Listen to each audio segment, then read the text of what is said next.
Puji Tuhan, Shalom Bapak Ibu, saudara-saudaraku yang dikasihi Tuhan, dimanapun saudara berada, salam sejahtera dalam Tuhan Yesus Kristus melimpah atas kita semua.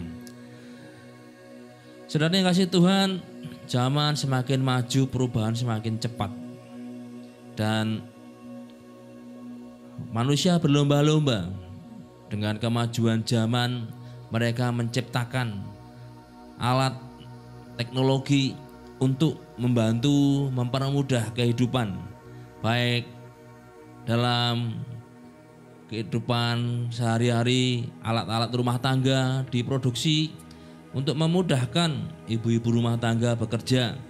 Nah, kalau kita perhatikan saudara yang kasih Tuhan, semakin kesini perkembangan teknologi semakin bagus. Alat-alat rumah tangga yang dibuat juga semakin dibuat lebih praktis, tapi berdaya guna.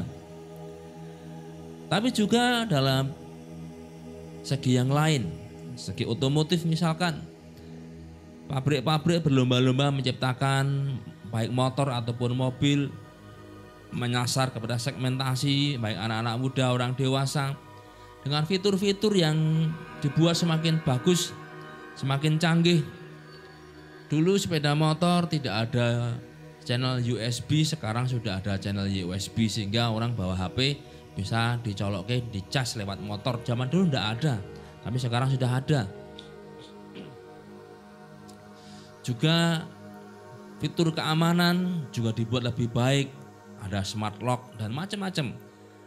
Mobil juga demikian, alat telekomunikasi juga demikian, alat transportasi massal juga demikian.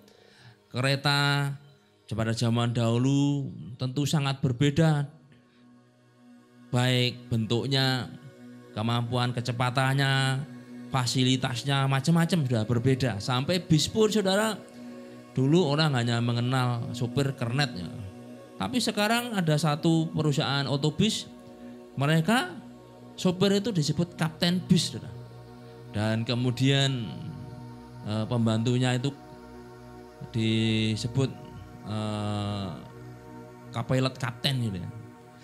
Ada pramugaranya dengan pakaian yang formal seperti pramugari pesawat, dan fitur keamanan, fitur fasilitas dan macam-macam di bis itu pun dibuat begitu canggih.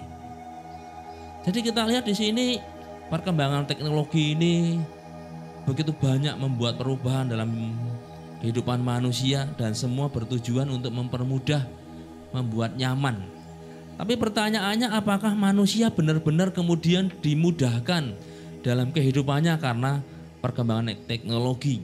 Apakah manusia benar-benar merasa nyaman hidupnya dengan perkembangan dan perubahan teknologi? Kalau kita mau jujur, sebenarnya sudah dikasih Tuhan bahwa keadaan manusia tetaplah tidak begitu jauh berubah. Kesulitan tetap terjadi. Sekalipun saudara dikasih Tuhan, teknologi berusaha menjawab, tapi yang namanya kesulitan tetap ada. Dan kalau orang menghadapi kesulitan, saya percaya kenyamanan hidupnya juga akan terganggu. Maka jelas di sini ilmu pengetahuan dan teknologi bukan satu jawaban, bukanlah jawaban untuk membuat manusia mengatasi persoalan dan mengalami kenyamanan kehidupan. Iptek memang baik, berguna, dan hanya sebatas membantu, tapi bukan jalan penyelesaian persoalan, bukan jalan untuk mencapai kenyamanan kehidupan. Nah, tapi satu yang kita percaya sebagai orang percaya di dalam Kristus sudah dikasih Tuhan, bahwa dalam kesemuanya tadi pertolongan Tuhanlah, kedekatan kita dengan Tuhanlah yang menjadi pertolongan dalam persoalan kita dan kenyamanan yang dapat kita alami. Ketika kita hidup selalu melekat kepada Tuhan, walaupun keadaan zaman tidak berubah, walaupun tetap dalam masa yang krisis, kita tetap dapat mengalami hidup yang nyaman. Sekalipun kesukaran terjadi, tapi ketika kita bersama-sama dengan Tuhan dan di dalam Tuhan, pertolongan yang dari Tuhan tetap ada di dalam diri kita. Dan Alkitab menegaskan itu, bahkan dikatakan Tuhan memberikan rohnya kepada kita. roh penolong, penghibur. Dalam keadaan yang sukar, banyak orang mengalami kesusahan, ada yang depresi. Kita justru dihibur dengan penghiburan dari tempat maha tinggi. Kita mendapat pertolongan karena dikatakan penolong yang lain. Sehingga kita walaupun saudara di tempat Tuhan, diizinkan Tuhan hidup dalam masa yang sukar, dalam keadaan yang krisis, dan orang berlomba-lomba mencari pengaruh. Tapi kita bersama dengan Tuhan, kita boleh mengalami yang namanya pertolongan Tuhan dan kenyamanan. Jadi walaupun keadaan dunia boleh dikatakan sedang kacau, anak Tuhan justru dapat menikmati kehidupan. Ibarat dikatakan kita menikmati hidangan yang Tuhan sediakan di hadapan lawan kita. Nah, saudara kasih Tuhan, ketika roh Tuhan dicurahkan itulah, maka kita akan mengalami yang namanya penghiburan dan kekuatan serta pertolongan Tuhan. Tuhan tidak lagi boleh dikata menyembunyikan wajahnya bagi kita. Mari kita baca firman Tuhan ini dalam kitab Yeskiel pasal 39 ayat 29. Yeskiel 39 ayat 29 saya bacakan buat Bapak Ibu Saudaraku. Demikian firman Tuhan. Aku tidak lagi menyembunyikan wajahku terhadap mereka. Kalau aku mencurahkan rohku ke atas kaum Israel, demikianlah firman Tuhan. Saudara kasih Tuhan, Tuhan sudah berjanji untuk mencurahkan rohnya bagi gerejanya. Kalau dikatakan mencurahkan itu berarti satu pemberian yang banyak, bukan dibatasi. Nah, dan gambaran dicurahkan ini saudara adalah seperti benda cair. Tentunya tidak mungkin benda padat itu dicurahkan ya. Kalau misalkan kayu ya itu dilemparkan atau dijatuhkan ya. Tapi kalau dicurahkan ini kita mungkin berpikir itu minyak, itu air. Baik itu minyak bahan bakar, minyak goreng, air minum atau mungkin air hujan. Seringkali orang mengatakan air hujannya sangat deras seperti dicurahkan dari langit. Ya, memang hujan itu curahan air dari langit kok. Secara geografi kan seperti itu. Nah, kata dicurahkan di sini apa gambarannya ketika itu digambarkan sebagai roh. Satu kali saudara ada seorang ibu-ibu dengan dua anaknya datang kepada Nabi Elisa.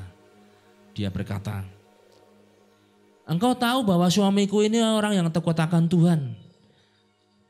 Tapi tidaklah sekarang penagih-penagih utang sudah datang. Mereka akan mengambil anakku untuk menjadi budak.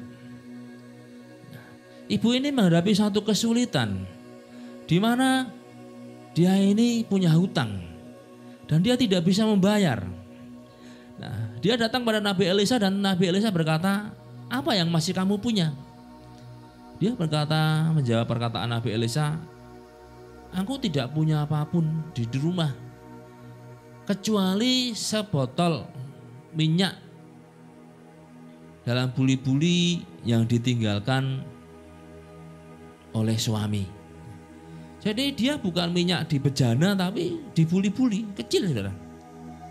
Nah, Nabi Elisa kemudian berkata, sekarang pergilah dan mintalah bejana dari tetangga-tetanggamu, orang-orang yang kamu kenal. Tapi dikatakan ada garis bawah, jangan terlalu sedikit. Sebaliknya berarti kalau dikatakan jangan terlalu sedikit ya mintalah sampai terlalu banyak gitu ya. Batas maksimal tempat di rumah itu. Akhirnya kita tahu perempuan ini dia pergi entah meminjam entah meminta bejana-bejana. Minyaknya di dalam botol, tapi yang dia minta bejana. Nah, dan Nabi Elisa berkata kalau nanti sudah semuanya, tutup rumahmu dan tuang minyak di botol itu ke dalam bejana-bejana. Akhirnya kita tahu bahwa minyak itu kemudian dituangke, disokke dan terus mengalir sampai semua bejana itu penuh. Nah, inilah gambaran ketika Roh Kudus dicurahkan, dituangkan dalam hidup kita. Itu mengalir terus tidak berhenti sebenarnya. Ketika Roh Tuhan dicurahkan dalam hidup kita, itu tanpa batas. Sehingga akan memenuhi bejana hidup kita sampai penuh dan terus sampai penuh. Dituang keluar sampai melimpah, dialirkan melimpah dalam hidup kita. Bapak Ibu saudaraku dikasihi Tuhan, mari kita pegang janji Tuhan ini bahwa akhir zaman adalah di mana kita dituangi, kita diurapi seperti minyak yang dituangkan di kepala Harun, yang mengurapi kita, dan pengurapan itu seperti minyak di buli-buli tadi yang terus mengalir selama masih ada bejana, terus dialirkan selama masih kita terbuka dan terus meminta, maka aliran pengurapan kepenuhan itu akan terus kita alami dalam hidup kita. Kita sudah sering mendengar yang namanya pengurapan. Saudara yang kasih Tuhan, orang yang diurapi, dia dikhususkan untuk Tuhan. Dia dikuduskan untuk Tuhan. Ada yang dikhususkan untuk menjadi nabi, ada yang dikhususkan untuk menjadi raja, ada juga yang dikhususkan untuk menjadi imam.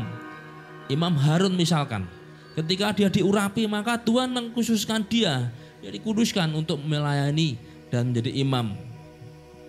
Raja Daud dia diurapi menjadi raja, walaupun dia bukan keturunan bangsawan, saudara. Tapi pengurapan itu ketika dituangkan oleh Nabi Samuel, maka dikatakan maka sejak saat itu roh Tuhan berkuasa atas Daud.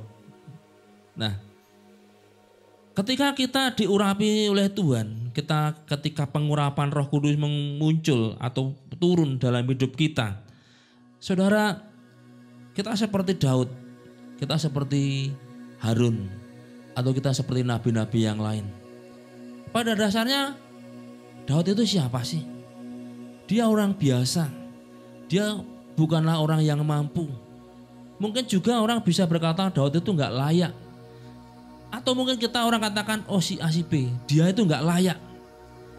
Tapi pengurapan Tuhan itu saudara tidak memandang rupa tapi memandang hati. Daud, dia ketika diurapi sebenarnya justru dia di padang menggembalakan kambing domba. Ketika Nabi Samuel datang melihat kakak-kakak Daud, ketika Elia berjalan, Samuel langsung berkata, sekarang berdiri di hadapanku orang yang diurapi. Karena apa? Postur tubuhnya, perawakannya bagus. Tapi Tuhan berkata, bukan apa yang dilihat manusia yang dilihat Tuhan. Manusia memandang rupa tapi Tuhan melihat hati. Saudara yang kasih Tuhan, ketika pengurapan Tuhan turun, mungkin orang berkata, apa dia itu layak, apa dia itu bisa. Mungkin kita, apa kamu itu layak menerima pengurapan, apa kamu ini sanggup. Saudara yang kasih Tuhan, secara manusia tidak ada satupun orang yang layak diurapi. Ketika orang mengatakan saya orang diurapi, saya layak menerima pengurapan, apakah benar? Karena apa? Alkitab mengatakan bahwa di dalam dosa kita dikandung, di dalam kesalahan diperanakan. Pengurapan itu adalah karunia. Tapi pengurapan itu juga disertai dengan yang namanya kemampuan ilahi. Seperti Besaliel, Aholiab. Dia diurapi Tuhan dan Tuhan menambahkan, memberikan kemampuan-kemampuan ilahi sehingga dia mampu mengerjakan untuk pembuatan perabot-perabot di dalam rumah ibadah atau tabernakel. Percayalah ketika saudara diurapi Tuhan, maka Roh Tuhan akan bekerja sehingga kita akan diberikan karunia untuk mengerti dan memahami apa yang menjadi pekerjaan dan pelayanan kita. Sekalipun orang mungkin mengatakan, opo iso orang itu melayani seperti ini, opo dia ini layak. Tapi pengurapan roh itu yang akan memampukan kita. Seperti Daud. Daud itu sebenarnya siapa sih? Tapi ketika Roh Tuhan berkuasa atas dia dan terus meminta pengurapan, Daud dibaharui. Seperti ketika minyak dituang ke dalam bejana yang satu, maka muncul bejana yang baru sampai semua habis. Demikian juga ketika kita minta pengurapan, pengurapan akan terus menerus. Ada waktu kita ini manusia dalam kelemahan kita terpleset atau paraptoma terjatuh. Tapi ketika kita terbuka dan kita seperti Daud, jangan ambil rohmu dari hidupku, Tuhan akan terus mengurapi, saudara. Dan Tuhan tidak akan pernah selesai sampai waktunya orang itu kembali kepada Tuhan. Roh Tuhan dicurahkan, mari kita minta pengurapan itu sehingga Tuhan menambahkan, memberikan, mengaruniakan kemampuan-kemampuan ilahi dalam pekerjaan kita. Dan di sini juga dikatakan Tuhan tidak menyembunyikan wajahnya. Karena dosa, Tuhan ini hubungan dengan manusia terganggu. Sesungguhnya tangan Tuhan tidak kurang panjang untuk menolong dan telinganya tidak kurang tajam untuk mendengar. Tapi yang menghambat, yang menghalangi adalah dosa. Saudara kasih Tuhan, hubungan manusia dengan Tuhan itu adalah hubungan sangat erat. Dikatakan Tuhan itu tinggal dalam diri kita. Begitu dekat sekali, menyatu. Nah, di dalam istilahnya ketika kita dengan Tuhan ada keintiman, mengenal Tuhan, yada. Nah, seringkali yada ini adalah gambaran antara hubungan keintiman suami dengan istri. Tidak ada batas dan semuanya terbuka. Kita dengan Tuhan juga demikian, tidak ada batas. Nah, berbicara tentang yang namanya batas, saudara kasih Tuhan, dalam banyak kepercayaan ada yang namanya Tuhan sebagai pencipta, manusia sebagai umat. Nah, mereka memahami Tuhan itu sangat mulia. Mereka memahami Tuhan itu maha tinggi. Sehingga manusia nggak akan pernah mungkin mengenal Tuhan karena betapa mulianya Tuhan dan betapa maha kudusnya Tuhan. Sehingga manusia tidak akan dapat mampu memahami kehendak. Apakah memang benar? Ya memang benar. Tuhan itu Allah maha tinggi, mulia. Dia pencipta dari segala yang ada sehingga manusia tidak layak di hadapan Tuhan. Dan apapun yang Tuhan katakan itu sebagai takdir yang tidak bisa diubah. Memang benar bahwa Tuhan itu Allah yang maha tinggi. Memang benar Tuhan itu transenden. Rasul Paulus pun mengatakan demikian. Sehingga dikatakan siapakah yang dapat mengerti pikiran Tuhan. Tapi di dalam kekristenan bahwa Tuhan Allah yang maha tinggi tadi itu Allah yang berkenan membuka dirinya untuk dapat dikenal oleh manusia. Dan pemahaman ini hanya ada di dalam kekristenan. Agama lain hanya memahami Tuhan maha tinggi. Tuhan tidak bisa disentuh. Nah, inilah gambaran Tuhan itu menyembunyikan wajahnya. Sehingga Tuhan itu kalau boleh dikata pokoknya kasih gitu, Tuhan tidak mau tahu. Itulah takdirmu. Sepertinya Tuhan menyembunyikan diri, tidak mau ada interaksi. Nah, karena manusia tidak bisa berinteraksi, hanya bisa berkata, tunjukkanlah kami jalan yang lurus, semoga dengan perbuatan baik dan amal soleh kami diselamatkan. Kenapa? Karena mereka tidak bisa interaksi dengan Tuhan. Sebab inilah gambaran, sepertinya Tuhan itu menyembunyikan wajahnya kepada orang atau umat. Nah, berbeda dengan kekristenan, memang betul Tuhan, memang benar Tuhan itu Allah maha tinggi. Dia tidak bisa kita memahami. Seperti Paulus katakan, siapakah yang dapat mengerti pikiran Tuhan. Tapi bukan berarti kemudian kita tidak bisa mengenal. Kekristenan mengajarkan Allah yang transenden tadi juga adalah Allah yang imanen. Allah yang mau tinggal di dalam diri kita. Allah yang terbuka. Bukan Allah yang menutup diri. Bahkan Allah yang mau bersama-sama dengan umatnya. Sehingga kita mengenal istilah Immanuel. Allah yang maha tinggi, yang menciptakan segalanya, tapi dia juga Allah yang tinggal atau di dalam hidup kita, orang-orang percaya. Bapak Ibu dan kasih Tuhan, Mari kita bersyukur ketika roh Tuhan diberikan pada kita.